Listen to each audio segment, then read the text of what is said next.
What's up, you guys? Welcome back to another one. If you're new to the channel, I am Gold Pony. I do new car, truck, SUV reviews on YouTube, and today we are in the brand new 2022 Toyota GR86, courtesy of Younger Toyota in Hagerstown, Maryland. For more information on their inventory, please feel free to check out the link in the description box below. And so we are in this one today because it is the GR86. Completely refreshed look for the 2022 model year. You got a larger engine, a revised chassis, one of the few cars out there right now that still offer affordable fun. So I'm pretty darn excited to be in this one today. So ultimately, in this video, we will be testing out and going over everything about this one, from acceleration to braking, steering feel, ride quality, sound system, exhaust clip, all of that fun stuff. So having said all of that, what do you guys say? Let's just go ahead and jump right into it. And as always, let's start with pricing. So MSRP for the 6-speed manual will start at $27,700. MSRP for the 6-speed automatic starts at $29,200, which is the one we have today. Then there's actually a premium 6-speed manual for $30,300, and then the premium 6-speed automatic for $31,800. But regardless of which configuration you go with, the power plant on the GR86 is going to be the same. Powering this little beast is a 2.4 liter naturally aspirated inline 4-cylinder. It's not turbocharged, so that's pretty cool for reliability especially, but 228 horsepower, very impressive there at 7,000 RPM, 184 pound-feet of torque, coming in at 3,700 RPM. Power sent to rear wheels, again through a 6-speed manual or 6-speed automatic. 0 to 60 time is going to differ pretty substantially depending upon which transmission option that you go with. The manual transmission is going to give you that 0 to 60 in 5.4 seconds, extremely impressive there. The automatic, however, puts it at 6.6 seconds. So like I said, pretty darn big difference there. Overall weight for this thing comes in at 2,838 pounds, so it is super light. Redline comes in at 7,500 RPM, top speed 140 miles per hour for the manual, 134 miles per hour then for the automatic. MPG numbers coming in at 20 in the city, 27 highway for the manual, 21 city, 31 on the highway then for the automatic, taking premium unleaded fuel. But so now, before we do any kind of fun paddle shifter or acceleration test here in our GR86, do want to mention to you guys the drive modes. The drive mode buttons are located directly behind the shifter. You got sport, snow, normal, and track, essentially adjusting things like the shift points, a throttle response, and gauge cluster to a certain degree. And the steering sensitivity, it's noticeably weightier. I just put it in that sport driving mode, so that is pretty cool. I like that. And then it kind of loosens up a little bit, but still very nice steering feel either way. We'll get to that in a little bit. But anyways, having got all of that out of the way, what do you guys say? Let's put it in sport driving mode here. Let's put the paddle shifters and acceleration to the test all at once here. Let's see how quickly the paddle shifters react, and let's see how quickly we can get the new GR86 here up to speed. All right, you guys, so it's a little bit slippery out today, but here we go in 3, 2, hang on, manual shift mode, and 1. Here we go. Quick. Paddle shifters are actually quick, surprisingly. I like it. I mean, it's not as quick as I thought it was going to be as far as overall acceleration goes, but the paddle shifters actually work very, very well, which I was kind of hesitant because this is kind of an affordable, fun to drive car, but still affordable. But the paddle shifters work really, really well. It's an instant reaction there. So I'm still thinking, I've driven the 6-speed manual in the Subaru BRZ as well as the old Toyota 86, and that's absolutely amazing. Quite honestly, it's a very easy vehicle to learn how to drive manual on if this is going to be your first vehicle, but the paddle shifters did pretty well, so I did not mind them, I'll put it that way. But anyways, to go along with that acceleration, as always, braking is equally important. So up front, you will find 11.6-inch ventilated front disc with 2 piston front calipers. In the back, 11.4-inch solid rear disc with single piston rear calipers. Also, for anyone who plans on giving drifting a shot in the 86, I did want to mention there is a traditional center handbrake that comes standard on either transmission option, so you don't have the electromechanical parking brake like you do in most cars these days. You do have the handbrake, so you can use that for a little bit of drifting if you wanted to go that route. As far as 60 to 0 stopping distance goes, it comes in at a very, very impressive 107 feet. And by the way, as far as braking feel goes, it is a very firm braking feel. So definitely something you're looking for in a car like this, a more fun to drive car, more sports car. So the braking feel is 100% on point in the GR86. Then touching on suspension and handling, up front you're going to get a McPherson strut front suspension. In the back, independent multi-link rear suspension, front and rear stabilizer bars, but also GR circuit tuned coil springs, shock absorbers, iron front knuckles, and rear suspension mounted stabilizer bar as well. So this thing is tuned for the track. And by the way, we do have that track mode. So this thing is definitely tuned for the track. So that is definitely a good thing. And as far as ride quality goes, you do tend to feel a little bit more of the road in vehicles like this. So that is going to be there for you, of course. As far as steering feel goes, it's dang excellent, especially in that sport driving mode. I feel like I could just toss this thing around like crazy. It's such a small, little, fun to drive car. Yeah, the steering feel is definitely excellent. I still have it in that sport driving mode, so it is wonderful. As far as cabin noise goes, I'm going 36 miles per hour right now, but you do tend to hear a little bit more of the road when you get up to higher speeds.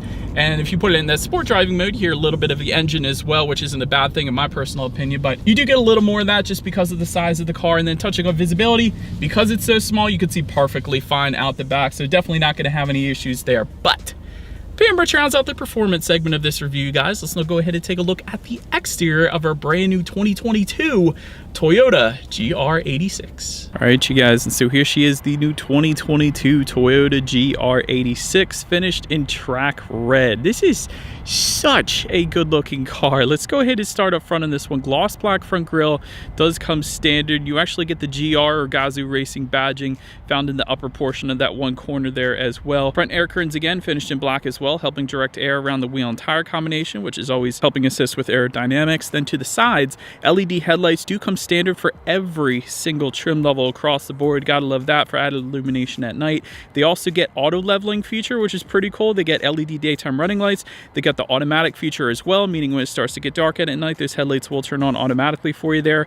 The automatic transmission configurations actually get automatic high beams as well, meaning when you have your high beams on and you're going around a bend at night, those high beams are going to automatically dim back to low beams if it senses a vehicle coming in the opposite direction, and then it's automatically going to put that back up to high beams again when that vehicle is gone. So that's definitely an added little safety feature really in itself. But the premium automatic trim is also going to give you adaptive front lighting, so those headlights are going to swivel based on the direction of your steering angle, better help illuminating what is around that bend, so you're less likely to hit a deer or a person or a cyclist or whatever the case. So definitely pretty nice there too. But that pretty much rounds out the front end of this one. Again, insanely good looking front end, but let's now go ahead and make our way to the side of this one. All right, and so now since we are around to the side, black window surrounds do come standard. Functional black air outlet vents found in the front fenders. And let me actually get a little bit closer up here so I can show these to you guys. They are finished in gloss black. You got the Gazoo Racing badging found within that as well. And yes, I don't know if you guys will be able to see it, but they are actually functional. There is a pass-through, so added aerodynamics yet again. That is pretty darn cool, so I wanted to emphasize it. But touching down on the mirrors, they are gloss black power adjustable side mirrors, and they will be heated for every single trim level across the board then as well. You have body colored side skirts as well, definitely look good there. Taking a look down at the wheel configuration, 17-inch machine finished alloys is going to be the standard configuration that you guys are currently looking at right now, but there are 18-inch matte black alloys that are going to come with the premium trim level, so a little bit different configuration there. Then you do have some LED side marker lights found on the kind of corners of that front bumper there, so I wanted to mention that. But overall, that pretty much rounds out the side profile of this one. Let's now go ahead and make our way to the back. All right, so now since we are around to the back of this one, I'm going to try not to slip on this ice right below me here, but there is an integrated duckbill rear spoiler coming with the premium trim. However, even if you don't go with that premium trim, you kind of have somewhat of an integrated rear spoiler like you're looking at right now anyway, so that definitely looks good. LED taillights with the C-shaped design. LED taillights come standard for every single trim level. You gotta love that as well. Of course, you have the GR86 Gazoo Racing badging found on that rear trunk there as well. Just below it all, you do have that matte black accenting on that rear bumper, which gives it a little more aggressive look there. To the sides, dual exhaust outlets, and they are pretty large dual exhaust outlets with chrome tips. So having said that, I do believe you guys know what we have to do next. As always, here is that exhaust clip.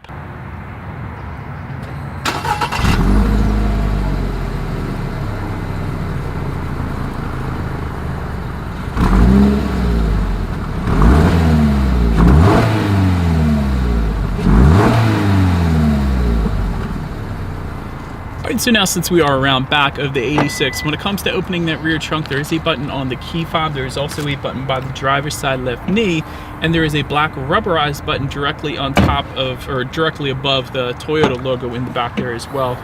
Once opened up, cargo capacity comes in at 6.26 cubic feet, which quite honestly isn't a whole lot, but this is a smaller vehicle, so I guess it makes sense. But those rear seats do fold down. There's some buttons on the top portion of the seats themselves if you need a little extra space there for any kind of pass-through. Did want to also mention, just underneath of that cargo floor, you will find a tire inflator kit as opposed to an actual spare tire, more than likely to save some weight when it comes to that. So wanted to mention it. Then making our way up to the rear legroom, then just going to come in at 29.9 inches. I'm quite honestly not even going to try that. Maybe you could fit a small child in there if you move the seat up a little bit, but there isn't a whole lot of rear legroom going on in the back of the 86, which makes sense. Although I do appreciate that it has back seats though, that's definitely good. Then making our way up to the front seats, cloth seating is going to come with the standard configuration. Ultra suede finish is going to come with the premium trims. You will find manually adjustable front seats that come standard across the board. Heated front seats then are going to come with the premium trim levels only, but overall they are kind of bucket seats. They have nice bolsters to them, so better help hold you in place when you're drifting or whatever. So very nice, very comfortable seats here in the 86. I certainly didn't have any issues there. Then take a look at the steering wheel. It is tilt and telescoping. It is leather wrapped across the board. You gotta love that. And you do have the GR badging found on the bottom portion of that steering wheel then as well. Then make our way to the startup. Let me start by showing you guys the key here. It kind of looks like a Subi key, but you do have all of your buttons located on one side. You got your Toyota logo. That is going to be the unlock button, the lock button just above it, and the button to pop the rear hatch just below it. But it is all keyless entry with a push button start, so all I'm going to do, simply put my foot on the brake and press that GR engine start button located just by the driver's right knee. And so once started up, there is a 7-inch digital gauge cluster that is going to come standard. So no analog gauges in this thing, so that is pretty cool. To adjust what is on that gauge cluster, you can do that by using the steering wheel mounted controls found on the right side there. You got some G-force statistics, which is pretty cool. There's actually a lap timer up there as well. You could check out your radio information. There's some safety features. The list goes on. So really it's quite a bit up there. Average miles per gallon at any given time. I like that. I think I'm gonna leave it on the G-force statistics though. That's pretty cool. But anyways, of course with the drive modes, that's going to adjust the gauges a little bit. If you put it in sport mode, it's going to give you a lot more red hues. You take it out of that, it's going to put it back to normal, and it's going to let you know if you're in snow driving mode at the very bottom then as well, if you were to do that. But taking a look then at overall interior quality, dual zone climate control does come standard. Aluminum foot pedals for the premium trim levels only. You do have some nice smooth black finishes found just surrounding the shifter. I will say that is very easy to clean. I have that in my own vehicle as well, so I actually like that finish a lot. Again, you got your handbrake just behind the shifter. You have a single cup holder just behind all of that, and then within the center armrest you actually have 2 more cup holders, so hooray. There's some extra cup holders there. There's actually an auxiliary port and 2 USB charging ports found just in front of the cup holders there as well, which is pretty cool. And actually, that's a brilliant idea. I was wondering about that because with this vehicle having Android Auto, Apple CarPlay, you do have to hook it up manually via USB cable. I was wondering if the USB cable is going to be located in front of the shifter, because then if you go with a manual transmission, that's going to obviously keep getting in the way. So I like that they put the USB charger within the center armrest. That definitely makes that a heck of a lot more convenient for actual driving. But anyways, that kind of leads me into the tech. An 8-inch color touchscreen display will come standard, Bluetooth and audio streaming. Like I said, Android Auto, Apple CarPlay as well. You can actually check out some maintenance information up there, like when you need your next oil change, which I absolutely love that. I like that they put it up there as opposed to the gauges. It's pretty cool. Gives you your outside temperature up there as well. Gives you your radio information. Everything worked pretty darn quickly as well. There wasn't a whole lot of lag whatsoever to that infotainment screen. But anyways, when it comes to the sound systems, there's 2 of them. There's a 6-speaker sound system that comes standard with our base trim level, but then there's also an 8-speaker sound system that comes standard with the premium. So having said that, since we do have the 6-speaker sound system here with us today, let's go ahead and turn on the radio, see what we got playing today, and let's test out the clarity of this one. Honestly, it's not bad. And the reason I say this, I think it's because it's such a small vehicle. 6 speakers, I was kind of hesitant because I've heard, I don't know, hundreds of 6-speaker sound systems at this point, but it's not bad in the size of the vehicle that the GR86 is. I'll put it that way. And honestly, the 8-speaker sound system should sound amazing in this thing because, again, it's such a small vehicle. Now, having said that, the bass wasn't the most I've ever heard, but I think the 8 speaker might compensate for that a little bit. But the 6 speaker sound system was actually pretty darn good because, again, the size of the vehicle. But last thing I wanted to mention to you guys on the infotainment screen, at least, is when you do put the GR86 in reverse, you will find a rear view camera with dynamic grid lines letting you know who or what is behind you, which is always going to lead us into safety. And so to start, front side curtain airbags do come standard. Driver's knee airbag up front as well. In the back, you're going to have latch, aka lower anchors and tethers for children for the rear car seats. There is a tire pressure monitoring system. But then if you were to go with the premium trim, you're actually going to get a blind spot monitoring system with rear cross traffic alert.